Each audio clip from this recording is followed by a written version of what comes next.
I'm really excited about my very special guest today. You know why? Because we're going to be talking about finding your life's purpose and a career that brings fulfillment and joy. How many of you would be interested in that? Well, we have an expert, not only in life, but she's an expert in strategies that will be sharing with us. My very special guest today is Millen Livis, and she is a writer, soul centered transformational coach, entrepreneur, and possibilities catalyst. Wow, I love that. And she's a former Wall Street executive, and she's now a successful entrepreneur, mother, and wife. And of course, she draws on her life experiences, teaching, and personal transformation to really assist others in uncovering their own magnificence and living in integrity and their dreams. And so, all of you who are currently in positions or in careers that you do not love, you don't like getting up in the mornings, going to work, or if you have coworkers who you know are in that position, I want you to call them right now, shoot them an email, and tell them to listen to this recording. So, Millen Livis, welcome to the Law of Attraction Radio Network. Thank you so much, Constance. I'm absolutely delighted to be with you today and with your listeners. How Thank you. are you doing today? I'm doing wonderful. Thank you. Well, you live in France and you live in the U.S., and so you're just coming back from France for the summer and you're back on U.S. soil. What does that feel like to be living in two places? I feel blessed. I really feel that I have a blessed life, and I love wonderful country of France. But I can tell you that there is nothing like coming back home to the United States. So I'm very happy to be back. Well, I am so excited about having you on the show today because we're really going to be talking about, purpose and finding maybe those career shifts that people might need to take. And I love your book, A Shift Toward Purpose: Your Guide to an Amazing Career. And your whole mantra is to dare to change life because that's what you decided you were going to do, right, Millen? That's exactly right. That's exactly right. So tell the listeners a little bit about your story and how you had to make a decision to leave what you were doing. You were making tons of money on Wall Street, and you made a decision that that wasn't working for you. Share that journey with our listeners. Thank you for allowing me to talk about myself a little bit. Mm-hmm. I used to work on Wall Street for many years. As a matter of fact, I was working on in Wall Trade Center for different companies, and I was managing information technology departments, and I was making very good money and was good at what I did. And at some point, I started feeling emptiness inside, like numbness.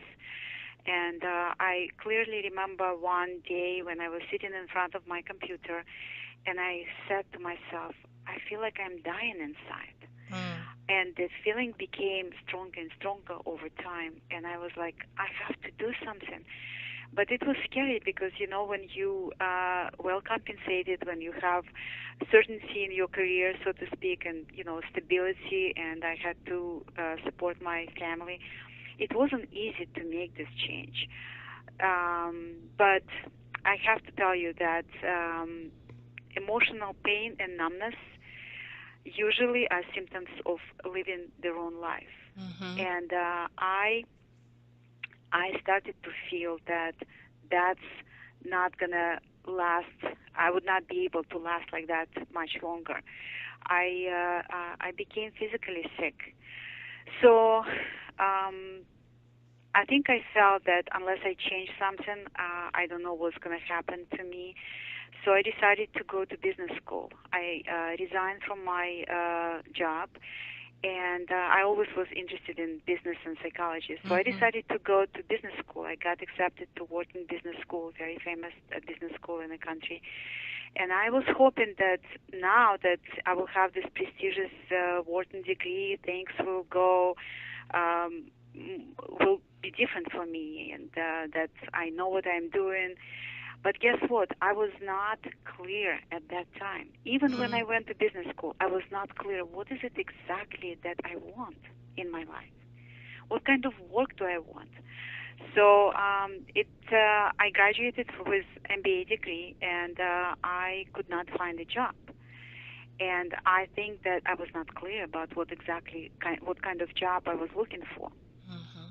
So I decided to start my own company and became a real estate investor. And that lasted for some time, and I went through a lot of challenging time, as always happens when you start a new company. It was very, very challenging. Then things became a little bit smoother, and when I started to feel that I'm financially independent, this feeling of not being fulfilled returned. And at that time, I guess I was wiser, and I was doing a lot of personal work. And I went through challenging time again during this time. And in this case, it was a combination of car accident. It was financially, I was not very comfortable because I had to pay my loans, student loans, and my business was not strong yet. And I just felt lost again for the second time. And I was at the point where I didn't care if I'm going to be alive or dead. That was very scary. Yeah. I wasn't sure if I'm going to make it. And I'm sharing this with your listeners because maybe someone is going through something similar to this, and I just want to show them that they're not alone. A lot of people may experience challenging, very scary time. But then I realized that I have to ask for help. I asked for help. I started working with a life coach, and very slowly, it didn't happen overnight, but very slowly my life started to fall in place, piece by piece. And I working with a life coach, I realized that I have to really deep dig deeper in my soul and find what is it that makes my heart sing. What is it that I really want to do in my life and feel joyful doing it? So it will not feel like a job, like another job.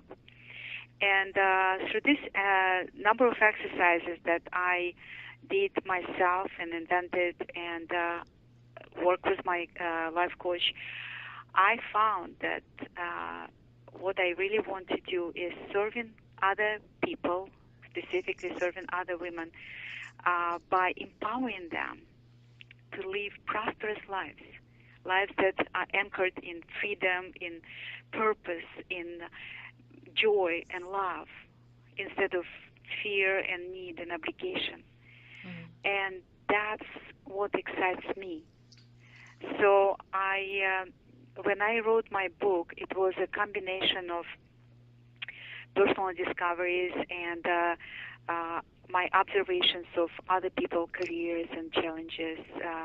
I'm very perceptive observer, so I put all this information together in the book that I just published, and I hope that uh, this book and my work will help a lot of people out there that going through challenging time.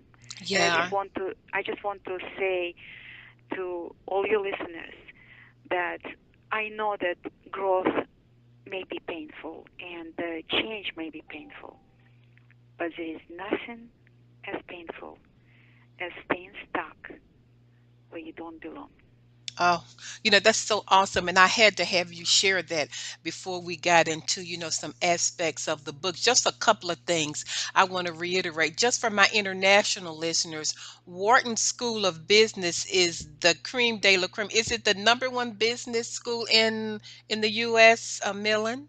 I think it competes with Harvard from time Harvard, to time, so I yes. don't even follow anymore. They Yeah, but the interesting thing is that should have made her happy and given her fulfillment. Even when she had all of her money on Wall Street, that should have made her happy, but it didn't. And what I want to bring just back to the remembrance of everyone who's listening is really when you're in your purpose, when you were doing what you were created to do, when you are serving. And of course, anytime you serve, you can be compensated for that financially. And so glad to have you on because we're going to be giving people hope and how to begin to shift. And Millen, you don't know this about me, but I've worked in corporate America, and the bottom line was I have one degree in business and one in counseling, and I was using my business degree, and God bless corporate America because it certainly did help me. But I was so unhappy, and like you, I'm like I just hated to go to work every day. And the statistic that I gave at the beginning of the show is that 70% of all people in the US do not like their work. And 13% of people worldwide loves going to work. And that could not be the will of God for our listeners. And so that's why I'm so glad that you're here to help us to show us how to change, okay? thank you. Okay. So how do we know when it's time to change or time to leave a job? What would be some of the symptoms? What would people be feeling? Well, I just want to say that change is usually driven by inspiration or desperation. In Ah. my in my case, it was a desperation because I felt numb. I felt numb, and I felt like I felt like a robot.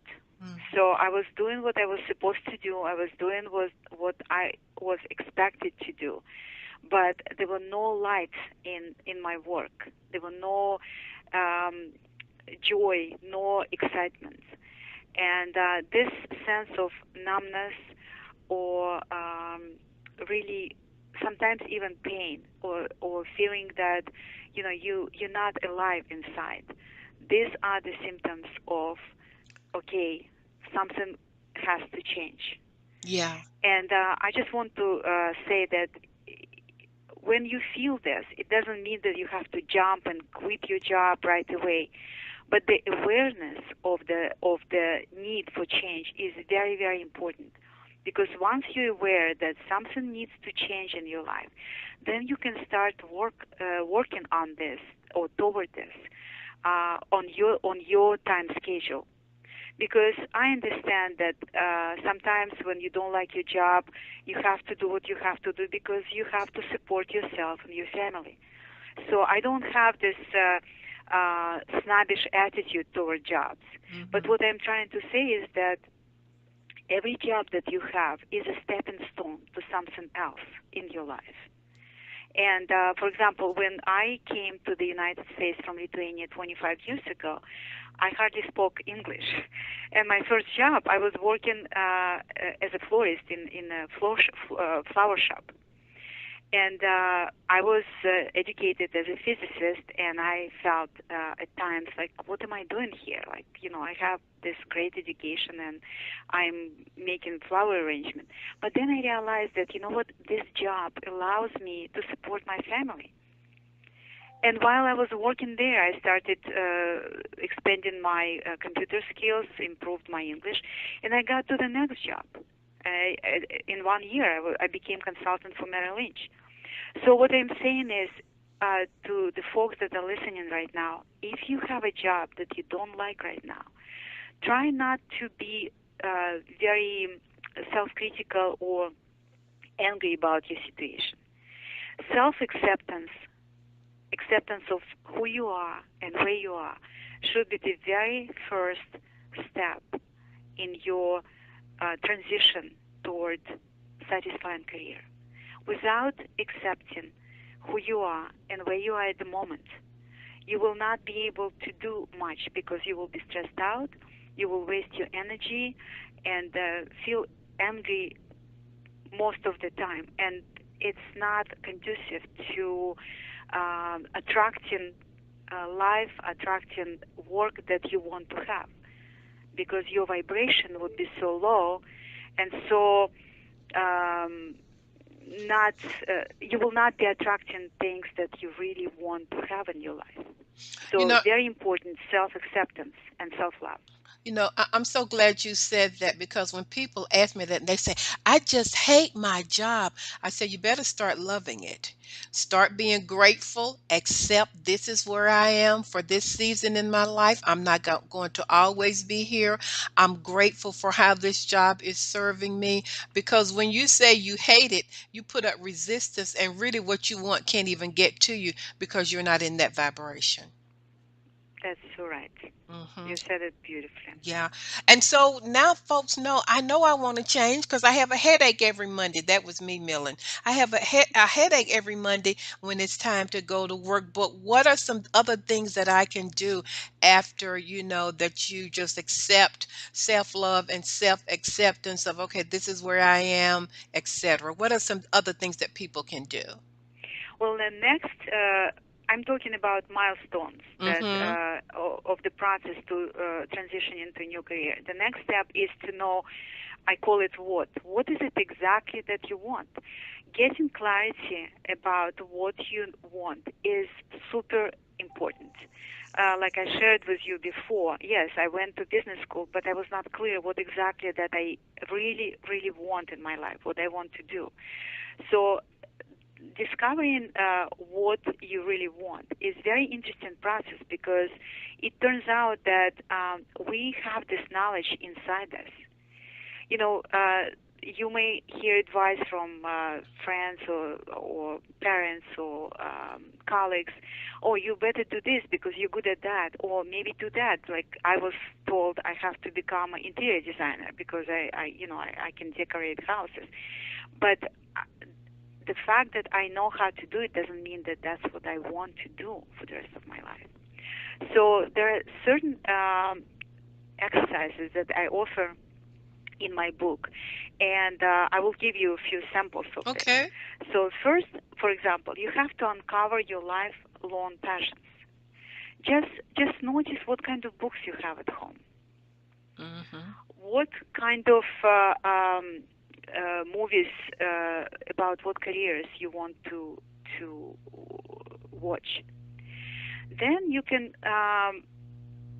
observe other people that have different careers and notice what career excites you. Write down a column of different careers, and as you go one by one at this uh, uh, names of the career, for example, doctor or therapist or painter, any career you choose, observe how you feel inside, because your body has the knowing of what you were created for. We have this knowing, and it's amazing because all we have to do, literally mine this knowledge Mm. that you already possess.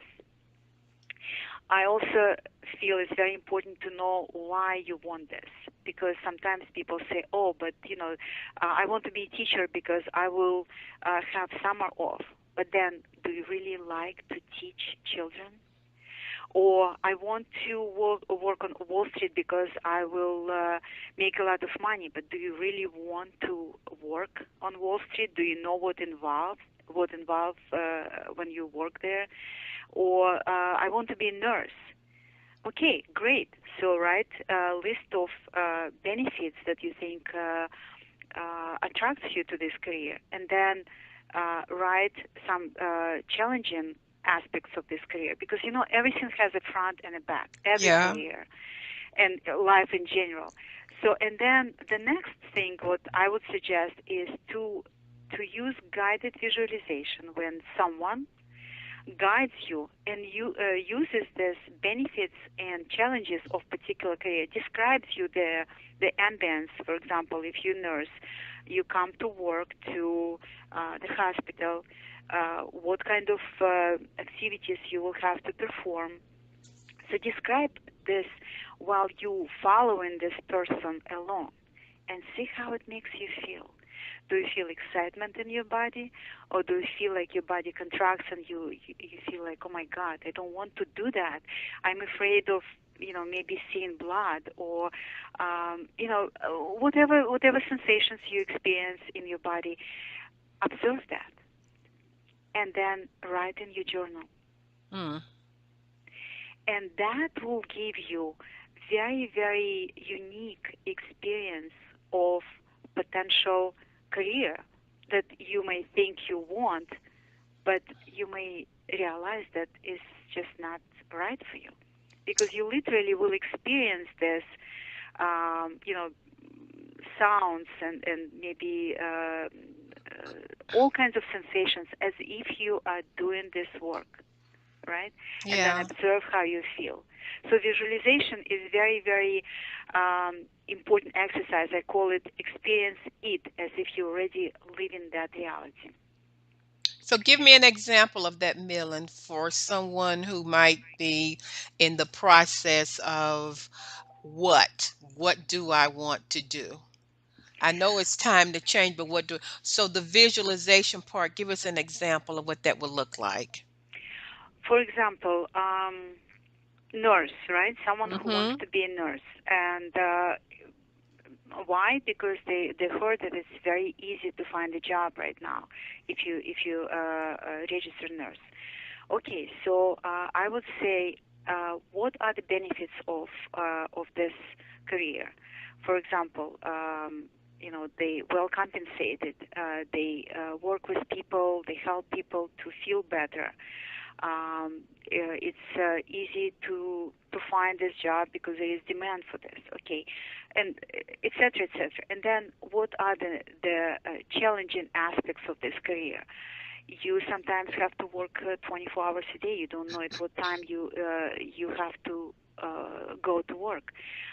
You may be dealing with challenging people. You may be seeing people in pain and suffering all the time.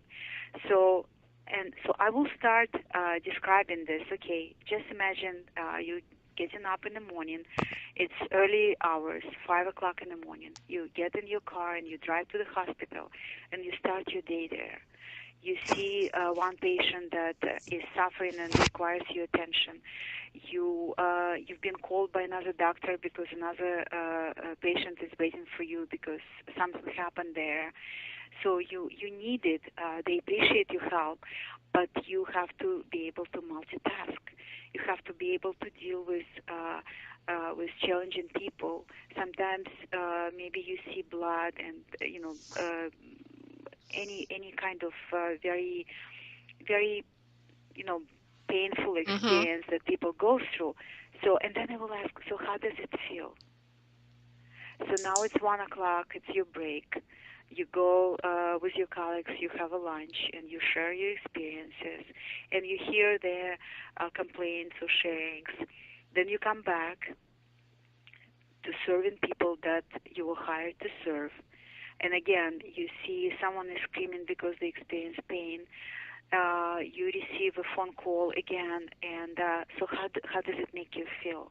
Mm. It's now it's 5 o'clock, but today your shift is 12 hours, so you have to continue working, and you kind of feel tired. You would love to have some space, but you cannot because you're here to serve people. So, I did love you get an that. idea? I love it was so detailed. I felt like I was a nurse, Millen. I mean, that's such a powerful exercise. And of course, all of you guys, you're going to have to get the book because, we just have a limited time on the show today. But that really moved me. And I felt like that I was already a nurse and that it was already a part of my reality. So I think that's a powerful exercise.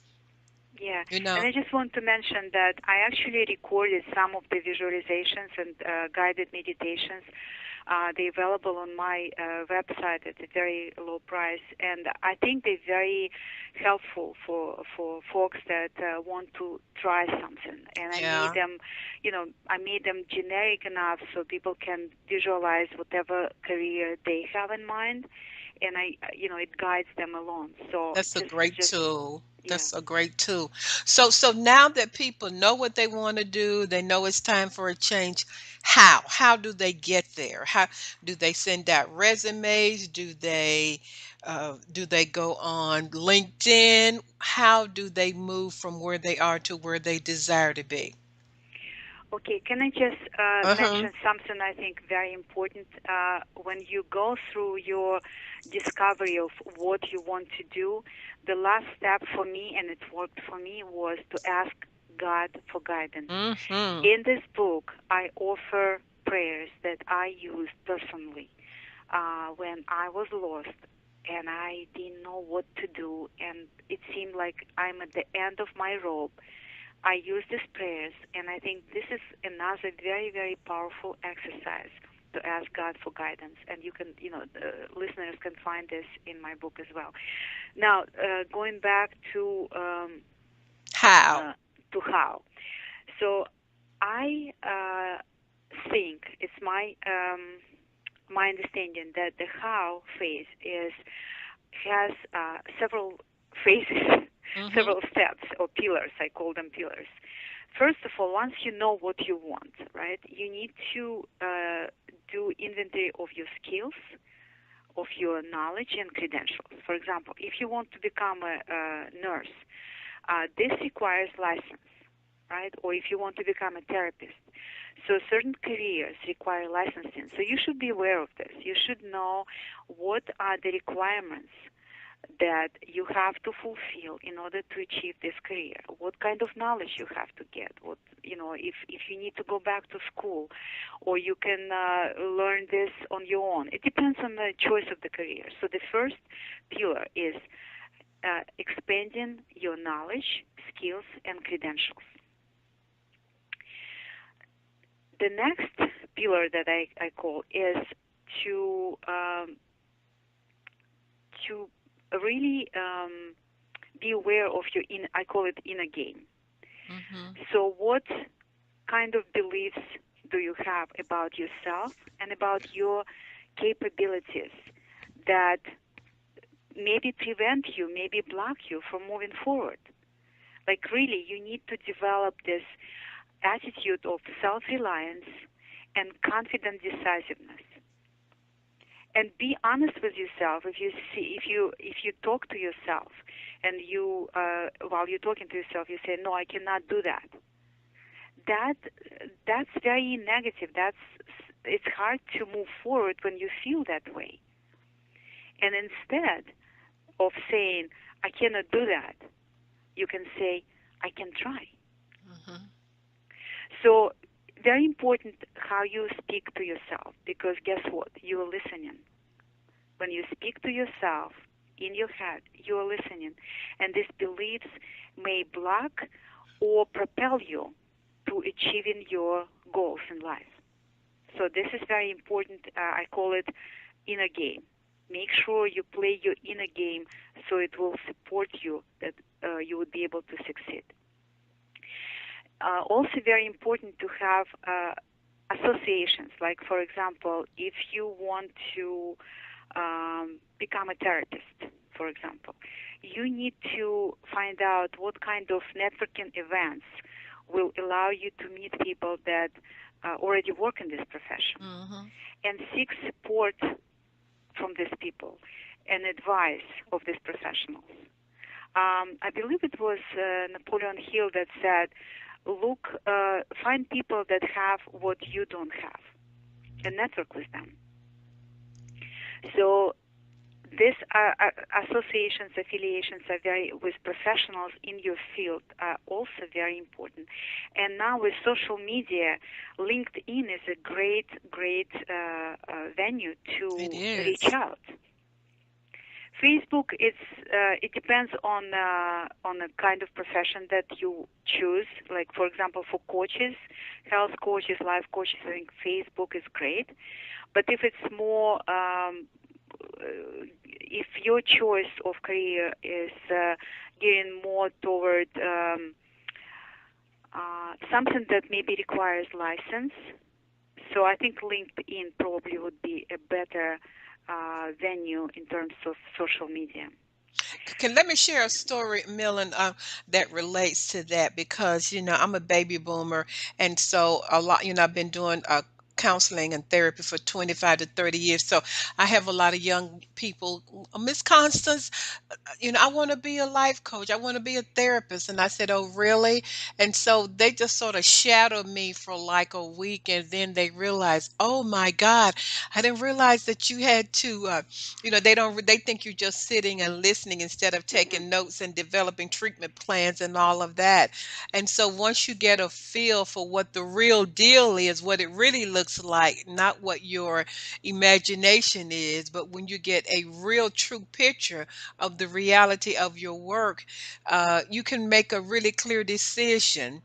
Yes, I want this or I don't want this. And I've had many people to say, "Oh, I think I'm gonna do something else." So that's just an example of how associations with Hmm. people who are in your field can really help you to really become clear about what you want to do. That's very, very true. You know, when you were describing this, I was thinking that it's. I have this image that sometimes we like to wear designer clothes, right? So, Mm-hmm. like when we see something so that sits so beautifully on someone else, we feel like, oh, I want this too. But guess what? If it's not your size, it will not look right. If it's not meant for you, it will not look right. It will not feel right. And the same with careers. The fact that someone is successful at one career, it doesn't mean that you have to go for the same path. You have to find a career or clothes that fits you, and That's that's great. very, very important.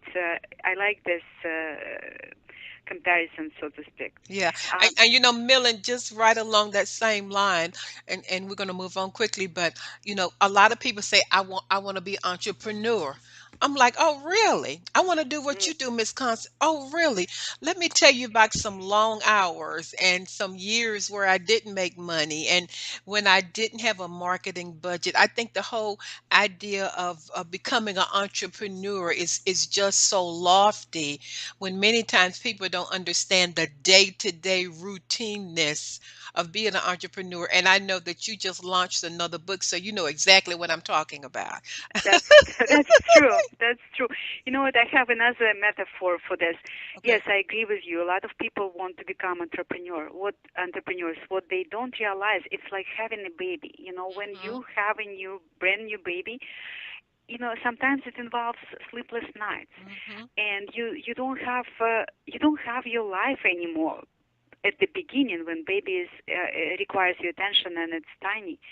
So it's you know it, yes, having a child is a lot of joy as well, but it Mhm. also you have to be aware of the effort that you have to put in. And that's, for me, is very similar in being entrepreneur. You have to be aware that you have to persevere through a lot of challenges, Mhm. a lot of setbacks, money challenges, Mhm. emotional challenges, all kinds of stuff. You have to constantly market yourself. You have to learn how to market and promote yourself.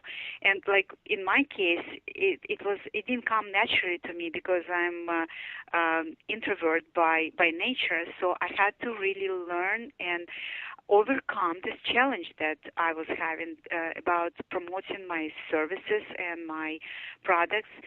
So it's not that easy to be entrepreneur. But if you really want this, it's wonderful. But be Mhm. prepared to go through challenges and persevere, no matter what. Like if you're ready to go through everything that is involved in working for yourself, then be prepared to overcome any challenges. That's and not nothing but the give up truth. and not give up. Yeah, Okay, so we were talking about, really becoming familiar and associating with people who are in the position or who have the career that you think you want to do. right. And so what else should people be doing once they do that? They're on LinkedIn, they have visualized, they've sort of assessed and have a pretty good picture of kind of what they want to do. What else can they do, Millen? I think another aspect, I call it secret weapon, another aspect of success in achieving your career is the way you communicate. Mm, I believe Jim Rohn said that if you want to be successful, become a successful person. So your philosophy, your personal philosophy is very important, and your attitude is very important, and the way you communicate, because 90% of success in your career, whether it's a job or you choose entrepreneurship, is your how you play your inner game, your personal philosophy. Very, very important, and communicating with other people, um, acknowledging them for their effort. For example, if you ask for help or if you ask for advice, and how you express your gratitude, how you express acknowledging, how you acknowledge their effort if they help you, especially if you work with a mentor, for example, in a field where you want to get in. Very important. So in the book, I have a separate chapter just on communication. I call it Communication is Your Secret Weapon, because people like to hire or to deal with people that they like. mhm. So how do you become likable? So that's very important as well, because you need to become attractive person to attract clients, to attract positions that you want to have. To when you go for the interview, you have only first one chance to have the first impression. So how do you communicate? You have to look this person in the eye. You have to have a strong handshake.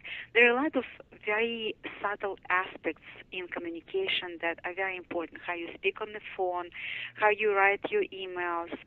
And again, I'm very specific about this in my book, where I talk about communication. So I think that is very important. That if you, for example, sending your resume, you writing your cover letter, focus on what you can contribute to the organization instead of just focusing on what you can get from the organization. So, and people feel that. Yeah, they do. Your manager who will interview will feel that. So I I like to say that giving is a new getting right now. So you have to think in terms of what you can give, and then you will So get true. just by association of that.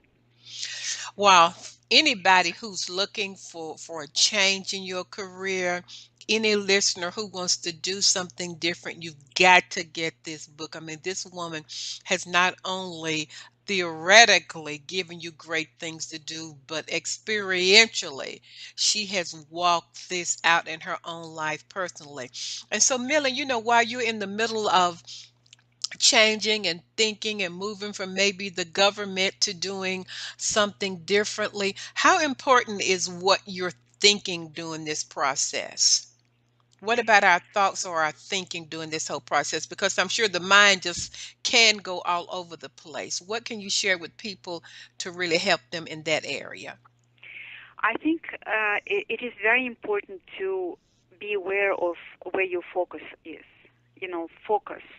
Because if you focus on what you have instead of focusing on absence, on what you don't have, then you attract more of the good stuff, right? Because your vibration, your the way you feel about life is different, Mhm. and you vibrate this, and you attract alike. So focus is very, very important, and I invite everybody to really practice gratitude. Mm. Start your day with I have this ritual, in the morning when I wake up. I'm thinking about all the things that I'm grateful for every morning. And when I go to bed at night, I'm thinking I'm counting 5 wins every day, and they don't have to be big wins. Like if I exercise today, it's a win. If I clean my house, it's a win. Little things, but I have to count my wins. Why? Because I focus on what works in my life. This is Wow. very important, and I also think everybody needs to dream. You have to have a dream or vision for what you want to have in your life. And obviously, very important to believe that it's possible for you. Because what you think you are, is what you think, right? We create our experiences through our thinking, and that's why it's very important to be a best friend to yourself, because not everybody has a loving friends and or family that can support. I mean, it's great if you have, but not everybody has this. So if you don't, or even if you do, remember that you should be your best friend. You should support yourself. You should inspire yourself. You should remind yourself that your life matters. Your life matters. That's nothing but the truth. And Millen, for listeners, I'm sure this has been so inspiring because your whole mantra is about dare to change. I mean, you were in a loveless marriage, you left that, you were working on Wall Street, and you went back to school, in your 40s, 30s or 40s, right? 40s. I was, For, I for think, 43 at that time. uh-huh. And so you went back to school because age is just a number. And so I just want to say to everyone listening, that you can do it because Millen is now living, I want to say really the life of your dreams. You're happily married again, right, Millen? Yes, that's Okay. true. That's Okay. true. And you live some of the summer in France and then you're back in the US, so you really have two homes. Is that correct? That's correct. Okay. And even in your business, you're in a place where you're serving people. So would you say that your life has really shifted and changed and that you're living purposefully every day? I didn't say that you didn't have any issues, problems, concerns or anything like that, but how are you embracing all of these wonderful things that have manifested in your life? Sometimes I can't believe it actually happened to me because only short, 5, 7 years ago, Mhm. I was in a nowhere land. I was so lost and desperate. So I guess my example, my life should be an example for uh, people that may be going through challenging time. And I want to tell them that it doesn't mean that it's not going to change. And once you change, things around you will start changing.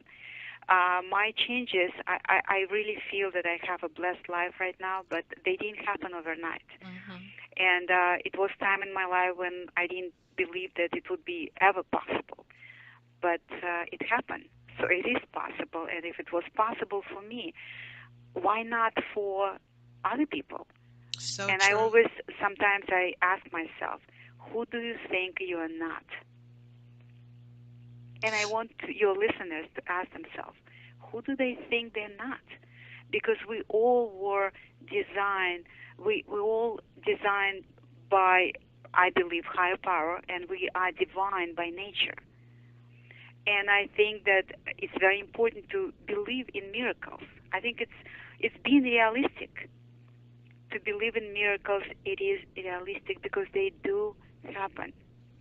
Well, Whether someone is having health challenges or career challenges or marriage challenges, it's possible that things will change, that you don't even imagine or expect how much different things can be for you. You just need to believe that it's possible. And so, Millen, we only have about 5 minutes. I can't believe the time is gone. So, I want to know what was one practice that you utilized, really during tough times when it didn't look like anything was going to happen, when it looks like things were just the same, when you probably maybe didn't have any money or any direction. What were some things that you practiced? I was meditating several times a day and I was praying several times a day. So that was, I think that was really uh, um, life best for me. That's what saved me through really dark moments in my life. I was meditating and I was praying. And that's what you have to do. And I wanted to inject that because I didn't want the listeners to think that that it was just smooth sailing in this transition. Anytime you make a change, that it's just smooth sailing, that you have to just make a decision that I'm just going to stick with this and just do whatever it takes, knowing that in the long run, I tell people, just begin moving in the general direction of what you feel your purpose is, the general direction of what you desire. And as you do that, God and invisible forces will come, and people will come to assist you along your journey and help you with the manifestation of your dream. I just believe that. Yes. Yeah. Well, you have a series, Dare to Change Your Life series, and you have one on health and abundance and one on relationships and now on work. Tell our listeners about that, how they can find your books, how they can contact you, what you have coming up, etc. Sure. I have a website that has a lot of free resources for your listeners. It's called daretochange.life.com.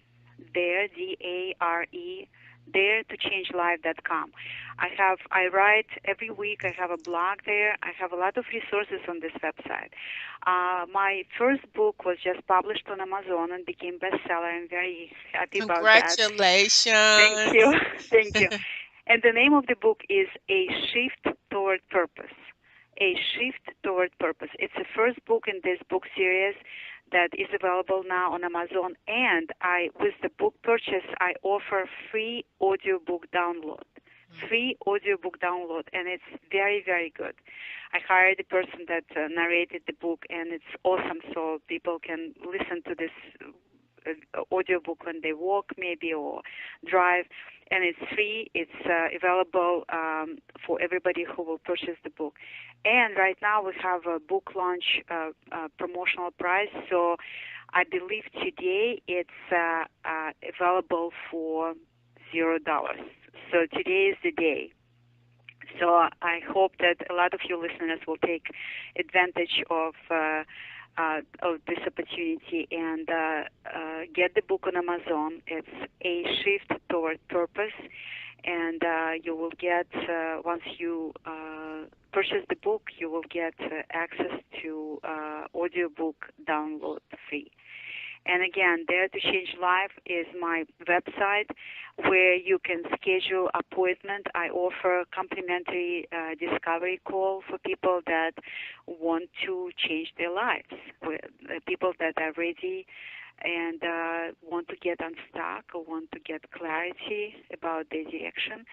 I offer these complimentary discovery calls, and you can register for this on my website, Dare to Change Life. Well, Millen, we just did not have enough time, and I'm going to strongly encourage my listeners to go to her website, daretochange.life.com, and just take a look at all of the wonderful tools that she has designed for you in mind. I like to work with people who've been through something, not just theory, but who are actually living it. And Millen is actually living out on a daily basis. She is actually demonstrating and walking in the manifestation of what she wants to share with you. And I trust her. I've talked to her personally behind the scenes. She is a woman of integrity, and most importantly, she really has a desire to serve. And so, Millen, I just want to thank you for all of the info that you did share with the listeners. If they would just begin to take everything that you said and move in that direction, they can drastically change their lives.